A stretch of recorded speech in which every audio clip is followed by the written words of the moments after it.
Hey guys. What's up? I'm Aly. I'm Leah.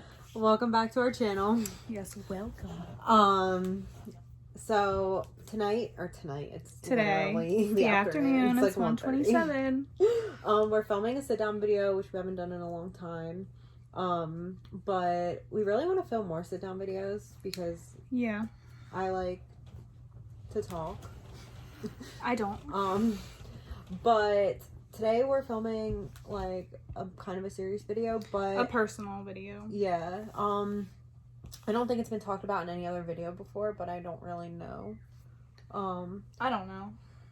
But Leah is actually a type 1 diabetic, and so we wanted to film a video about that, and like, So we're just gonna talk about it. Yeah, so I'm just gonna be like giving like go ahead. Facts, information, what it is, and then I think Alyssa's gonna talk about what it's like to be with someone who has this condition. Okay. Go ahead, babe. Let's get started. Go ahead, babe. So, like she said, I'm a type 1 diabetic. So just the rundown of what it is. Basically, your pancreas doesn't make any insulin or makes very little insulin. And insulin is a hormone that helps blood sugar enter the cells into your body where it can be used for energy. So, Alyssa, for example, her pancreas does this. When she eats, her pancreas releases insulin to break down all the foods and give her energy. My body doesn't do that. So I have to do it myself, which I'll get more into, like giving the medications in a couple of minutes. So type 1 diabetes is an autoimmune disease. It's also referred as juvenile diabetes because most of the time the person diagnosed is at a younger age. I was 15 when I was diagnosed. I'm now 22. So it's been almost 7 years because I was almost 16. It was right before my 16th birthday. Sorry, I'm trying to think. There are two different types of diabetes. Type 1 is the less common. It occurs in 5 to 10% of the people who have diabetes have type 1.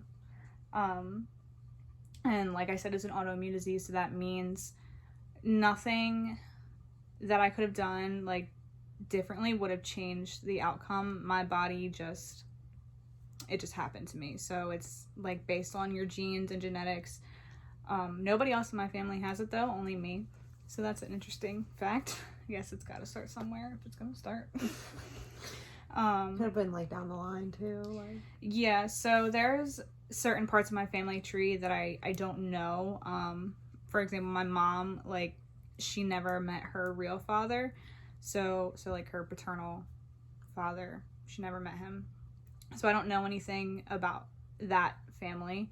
So it could have come from there, but as far as anyone that I know in my family tree, like they don't have it. So I am the lucky one. So like I said a couple minutes ago, I have to give medication. So I have to inject insulin basically anytime I eat, majority every time I eat. So my body can break down the food that I'm eating and provide energy so I can survive. So when I was diagnosed, I was giving myself injections. So I had like a vial I can show you. It was a pen that looked like this. And it has a needle that you would change out every time. You just twist up the amount. I won't go into the amounts that I give because like it's not necessary, but if you guys want to know, like I can do it in another video. So I went from injecting myself like 5 or 6 times a day to I now have a pump. So this is attached to me. It's hooked up to my stomach. And I insert it with the needle, and this little tubing stays inside just like a little bit, and then I'm connected to this all the time. So this constantly, it's called an artificial pancreas. It's referred to as that. It basically is doing what Alyssa's pancreas is doing, like, just to put it into perspective. So it's giving insulin all the time, like, through this little thing, and whenever I eat, I just enter on here, like, the amount of medicine that I want to give myself, and then it gives it to me, and it does what my pancreas would be doing, essentially. I don't really know, like, where to go. So, one thing I want to say and, like, make very clear, because I do have a feeling, like, there could be some sketchy comments in the comment section because some people like to put their 2 cents in things. I do want to say that, like, make this extremely clear that I think the main difference between type 1 and type 2 is that type 1 is non-preventable. So literally, it had nothing to do with what she ate. It had nothing to do with anything like that. Her pancreas just decided to give out on her, and that, like she said, happens at a young age. That's usually when, like, people are diagnosed with it. That's the main difference, is type 1 is non-preventable. So I want to make that very clear before people try to start making smart comments or say something like, well, maybe if you didn't eat this. It literally has nothing to do with that.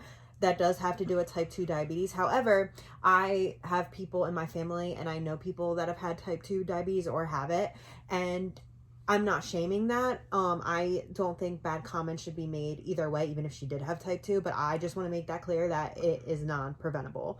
So, yeah.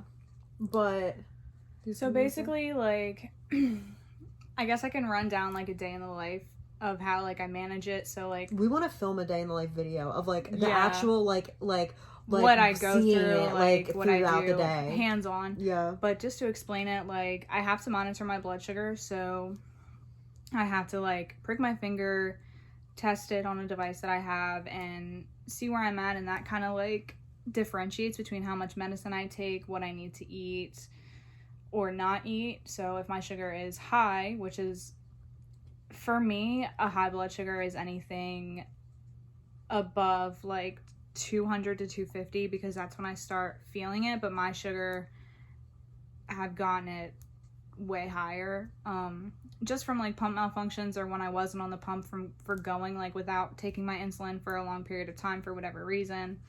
I've had that happen because of, like, health insurance where I couldn't get it, or if I was at work and didn't have extra that I needed. You just never know, like, what the case may be. So if it's normal, like, in the morning. Baby, I'm sorry, but I just thought of the comment from Trump when it's like, what? Because you said it without shit. I was just thinking about my God. So anyway. So my daily routine, I wake up, I check my sugar, estimate, like, you know, how much medicine I need to give myself, or wait a little bit until I get breakfast in me, and I just do it on the pump. It gives it to me. The pump is, like, amazing. It's the better technology. I like it better than giving injections, just because it's convenient. I have, like, a pretty, like, mobile lifestyle, I guess. I'm always on the go and doing things. What? And also, if you type in what your sugar was, it gives you the amount of insulin that you need, right? Yeah. So there's 2 different ways I can. Oh, but you got an eyelash. Sorry. See? I'll get into that in a second. But so basically, what my day consists of is checking my sugar. I check it, like, 4 or 5 times a day, depending on, like, if I'm working all day, then I usually leave my meter at home, which is really bad, but I'll check it when I get home from work. And Sorry. Yeah, like, being careful and conscious of what I eat, making sure that I am bolusing, which is administering, like, my insulin through my pump. Yeah, so I don't really know, like, so how to. It's difficult for me to just talk about it and can I ask you questions? Or can I ask you a question? We can do, like, questions, because I'm not used to talking about it. Like, it's not something that I just talk about. Okay, so how has diabetes, like, getting diagnosed with it, and then how has it impacted your life over the last few years? Like, how has it like impacted my life. Yeah. So over the past 6.5 years, I feel like living day to day, I don't notice the impacts it has on me unless I'm having a really bad day. Then I'm very emotional. But looking back on it as a whole, it's really life-changing in a sense. Like, people who don't know like what diabetes is or doesn't experience it like firsthand don't really have an understanding as to what I go through or how serious of a condition it is, because it's just kind of swept under the rug. But it changed my life when I was diagnosed, because I was very, very, very sick. I lost a lot of weight. I couldn't do the things that I was doing. So growing up, I was athletic. I played sports. Like, I've literally played sports since like I could walk. That's just how my dad, like, how he raised me, what he like instilled in me. We were very hands-on and active. So when I was diagnosed, before they found the diagnosis, I got so sick that I couldn't continue the basketball season that I was in high school. And I was too tired and too weak and in recovery to be able to play any other sports. So my sports career ended there when I was in 10th grade. So that was a big change for me. It impacted me and my self-esteem because I was bullied when I was in high school. People just said really mean things about it, like saying that I wanted attention and that I was faking it and all of this other nonsense, like ridiculous crap. It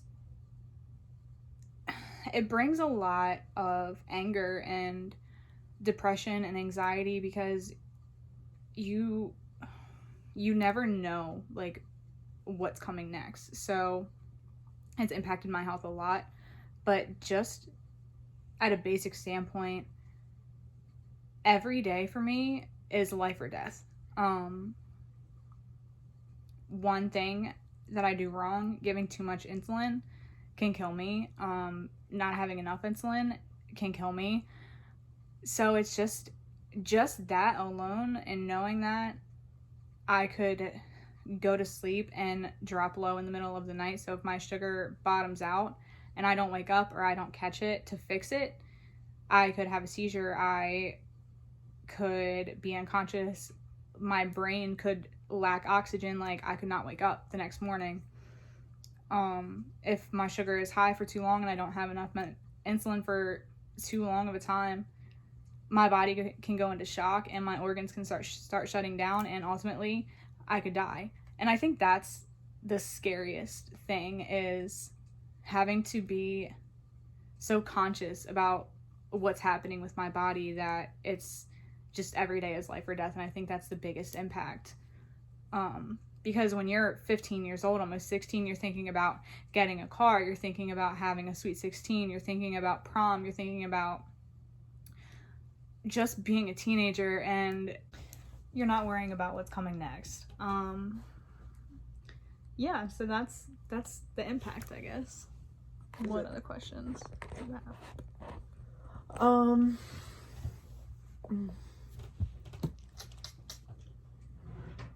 I don't know, so how has it impacted you? That's a good question, babe.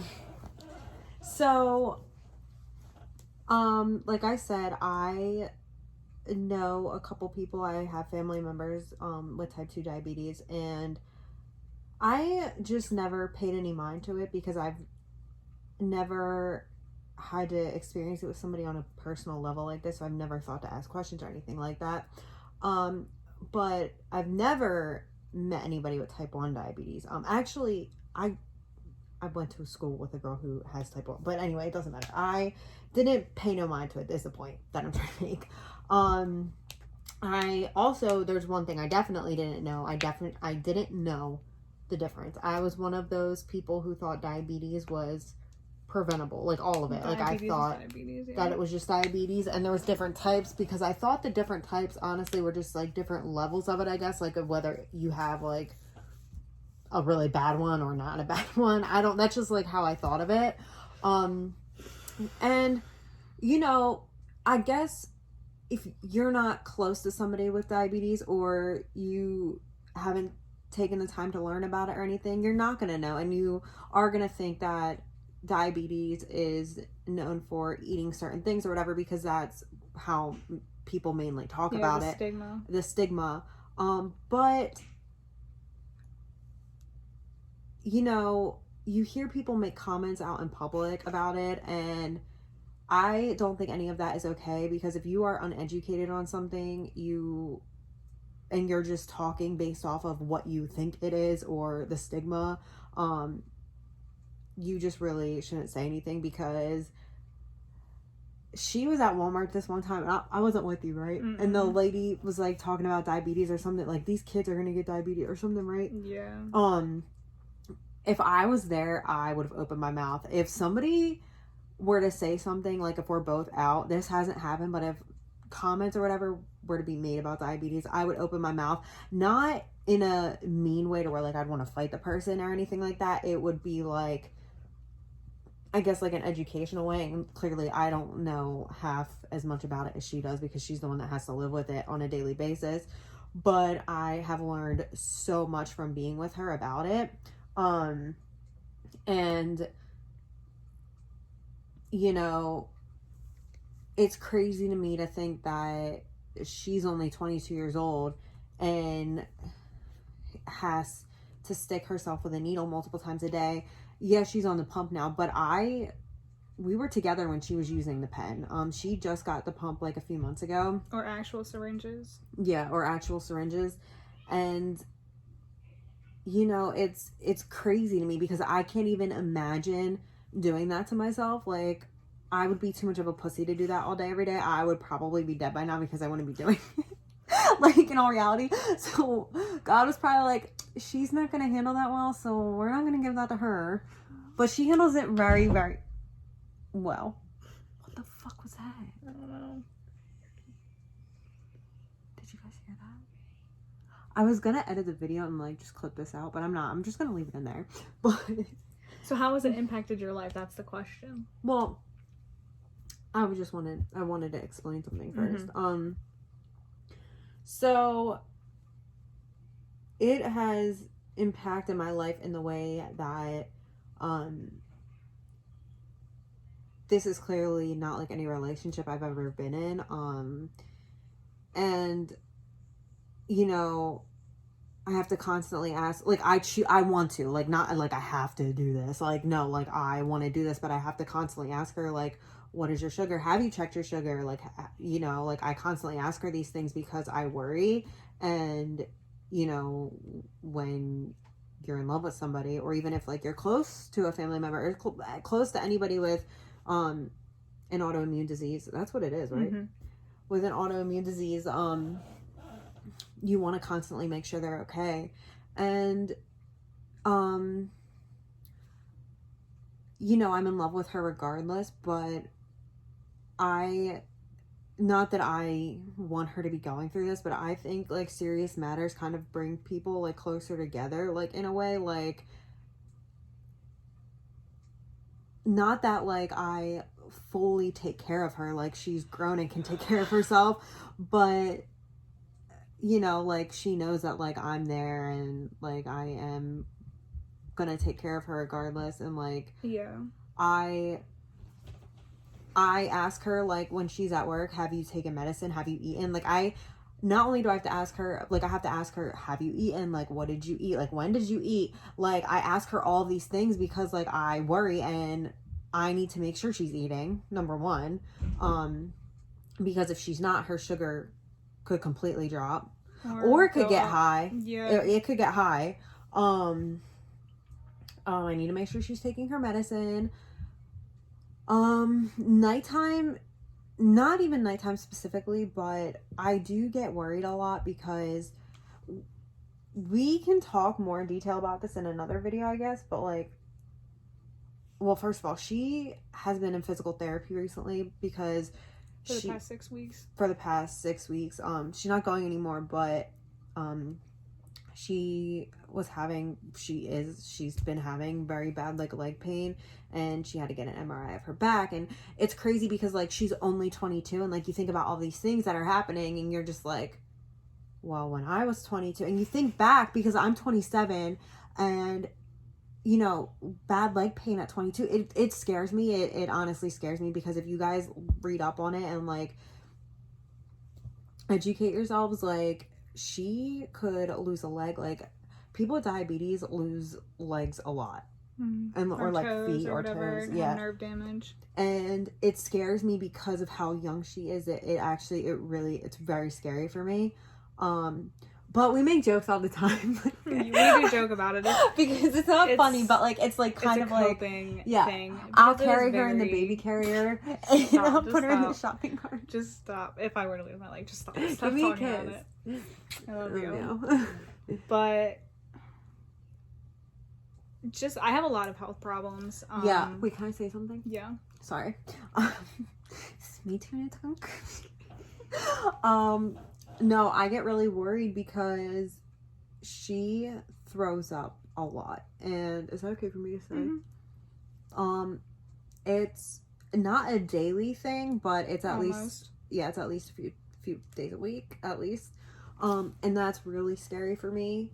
And a lot of times it's like, I don't watch her throw up, but I hear it, and it's like, it sounds like just waterfalls coming out of her mouth. Like, it's like projectile vomiting. Yeah. And that's really scary for me. And, I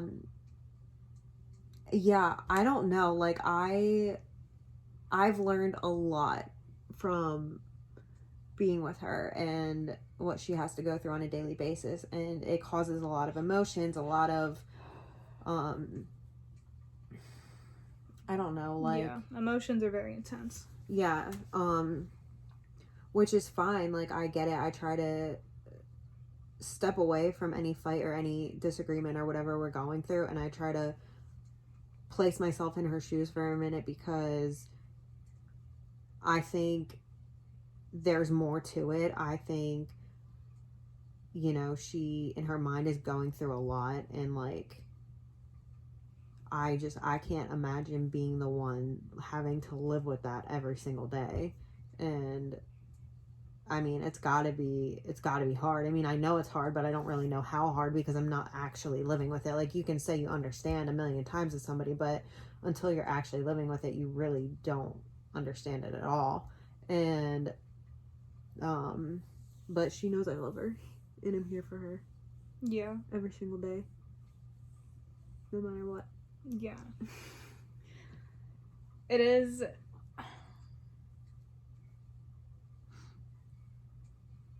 It's an emotional thing, and it's difficult for me because the 6.5 years that I have lived with this condition, it's become a part of me, and it's who I am. And it's always been me. Like, I feel like I've been very alone with it, because that was a point I was hoping you'd bring up. Like I said, there's nobody in my family that has it. I don't know anyone that has this condition. I haven't had the best support from family. And it's something that I learned to handle and manage and cope with on every aspect by myself. So... Because they just brush it off like it's nothing. Yeah. And... Because, like, when you hear diabetes and that's the diagnosis, it's like, okay, she has this, like, it's a lifestyle change, whatever, it's not cancer, like, and I've just always felt like it's been very brushed off, and that's fine, it's not cancer, but this, like, nobody knows, like, unless you have it, and if there's some viewers out there and you guys have it, like, I hope you reach out and, like, say, like, you can agree, or if you disagree, that's fine, but it's life or death. Like, ultimately, I have to wake up every day, and I have to choose to live and to choose to keep going, and sometimes it's a hard thing to do. But like I was saying, like, I've always just managed to just deal with it by myself, and I've never really had someone I can completely open up to or talk to about it. I've never been to any, like, support groups. Like, my doctor has suggested, like, diabetes support groups, and there's some, like, around here, but, like, I don't see a therapist. Like, I've just managed on my own. And it hasn't been until recently. Like, Alyssa and I have been together for 14 months, so a year and 2 months.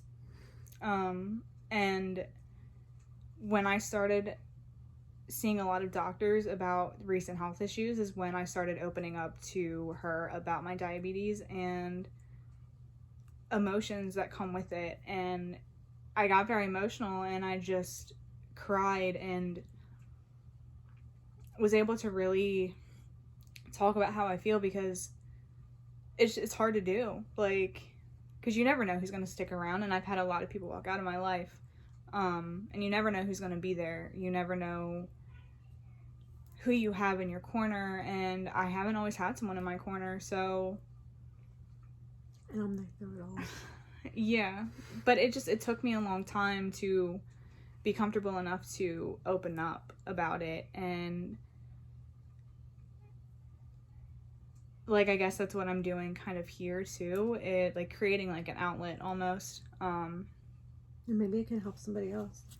Yeah, my goal is to maybe help someone else along the way. But it's nice. Like, the whole point of this, like, little rant is that it's really, like, heartwarming and nice to know at the end of the day I have full support from her, because I haven't always known what that feels like. And not just with my diabetes, but with anything in general. Like, she has my back with my job and everything I do and every decision that I make. And she cares. Like, and it's a really good feeling to have and be in a relationship with somebody who's so supportive and wants you to be okay. And, like, is just there no matter what. So I have to give her props for that, because I know how I am when I'm having a bad day and when my sugar is whack and crazy, and I can just be a lot to handle. So, because it's just a lot of emotions. Like, I can't even put into words, like, what it takes out on me. But thinking about it at the end of the day, like, I'm 22 years old, and I have this condition that I've lived with for 6.5 years now. But I am getting older. Like, 22 is not old, but when it comes to living with, like, a chronic illness, like, I'm getting older, and my body is feeling that now. And it's just really eye-opening that, like, I have all of these problems, I have all of these health conditions, and it's like, wow. Like she said when she was 22, like, none of this was even, like, a thought in her mind. Like, she was doing what any other 22-year-old is going to be doing, and doing what she wants and living life and enjoying life. And I can do that, but it's just, I have so many things that come along with that. Like, I can't be a typical 22-year-old. I couldn't be a typical 21-year-old and go out and drink and party and do all that. I don't do that now. And I never really aspired to be that person that just parties or does whatever, but having a condition where you have to monitor it, and it's just,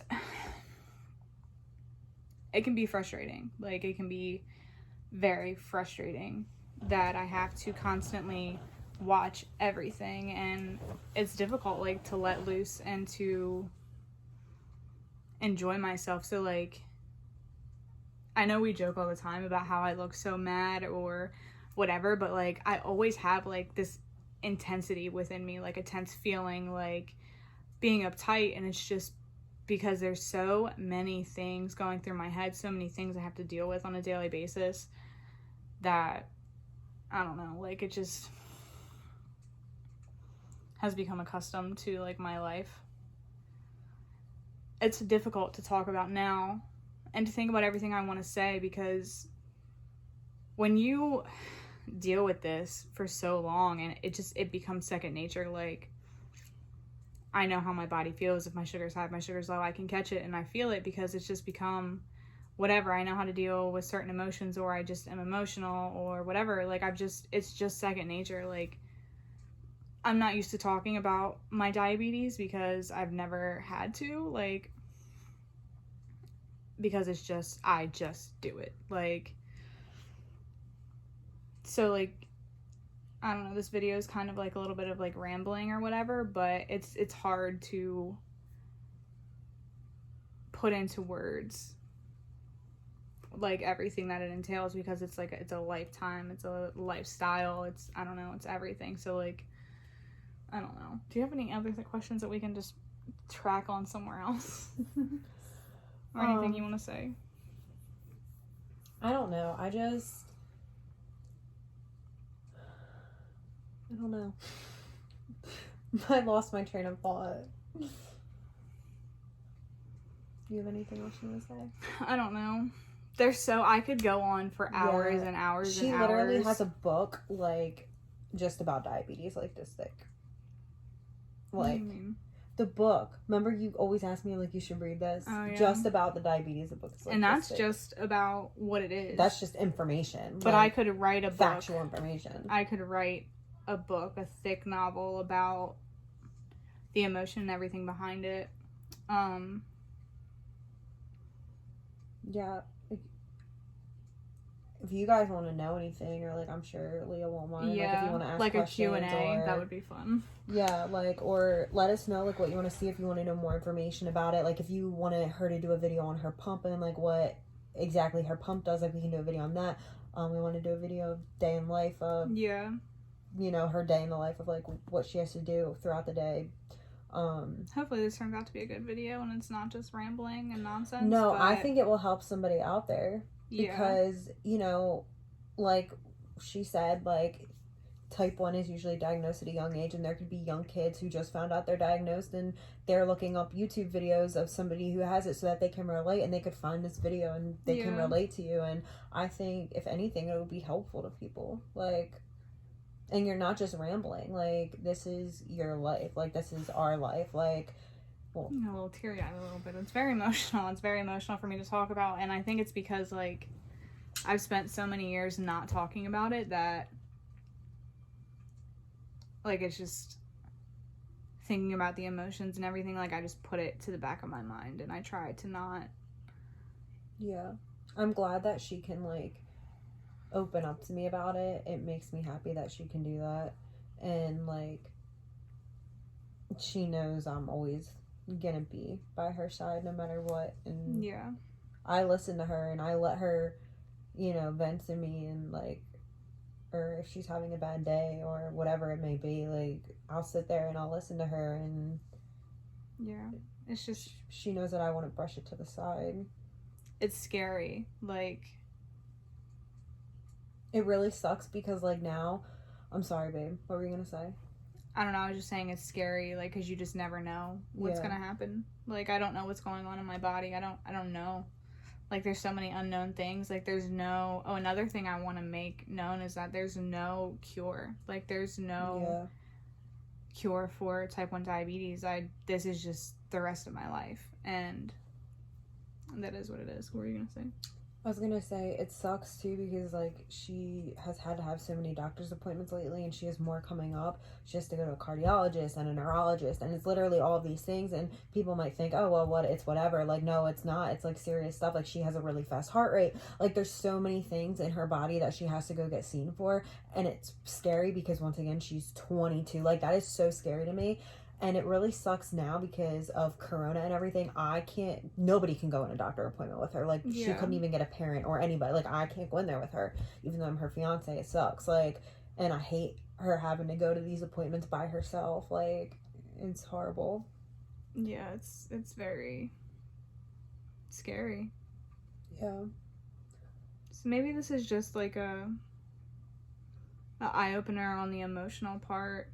And there's so much more that I could say, but, like, I don't know if I want to, if I'm ready to get that deep into an emotion about it. But maybe it can just be, like, an eye-opener to what it's like and the life of having it and what it's like to live with it.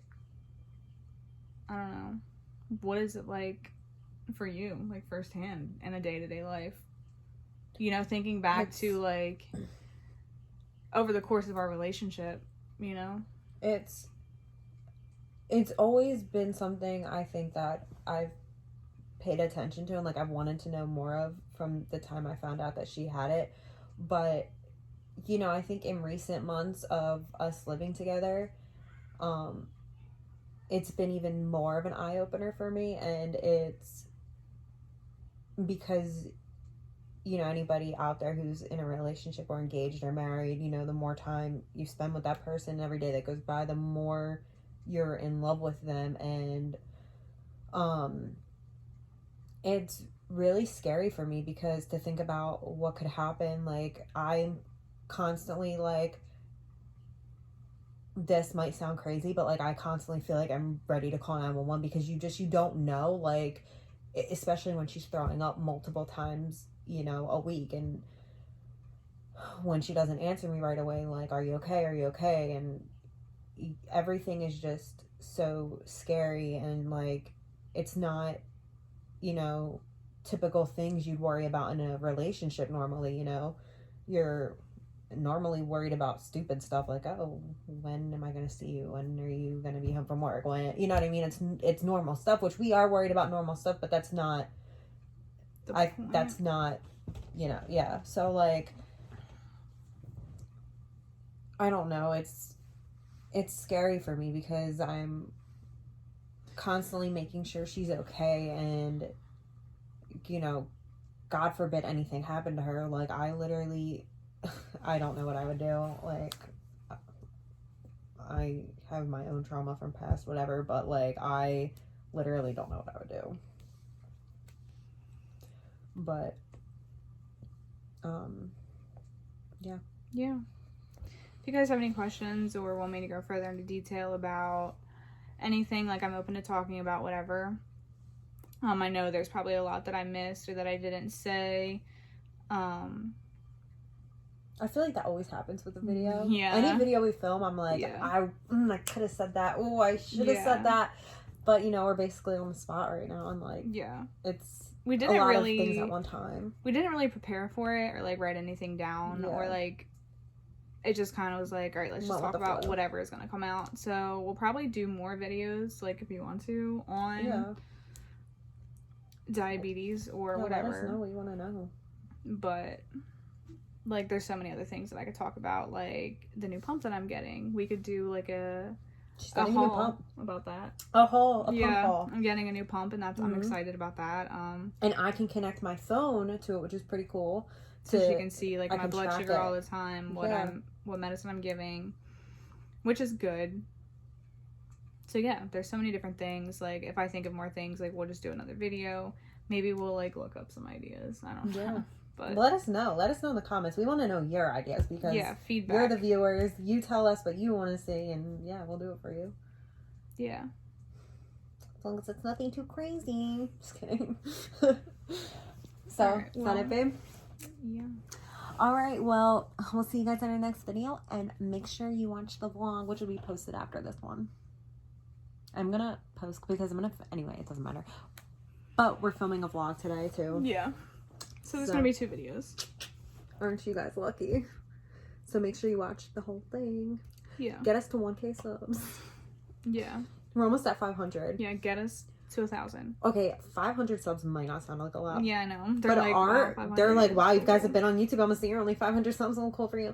No, but listen, September 23rd, the video we posted September 23rd called Wedding Shopping, Halloween Costume Shopping, whatever, we only had 237 subs on September 23rd. So if you think about from September 23rd to now, we gained almost 300 subs, right? Mm-hmm. In only a couple weeks. So to us, that's kind of a lot.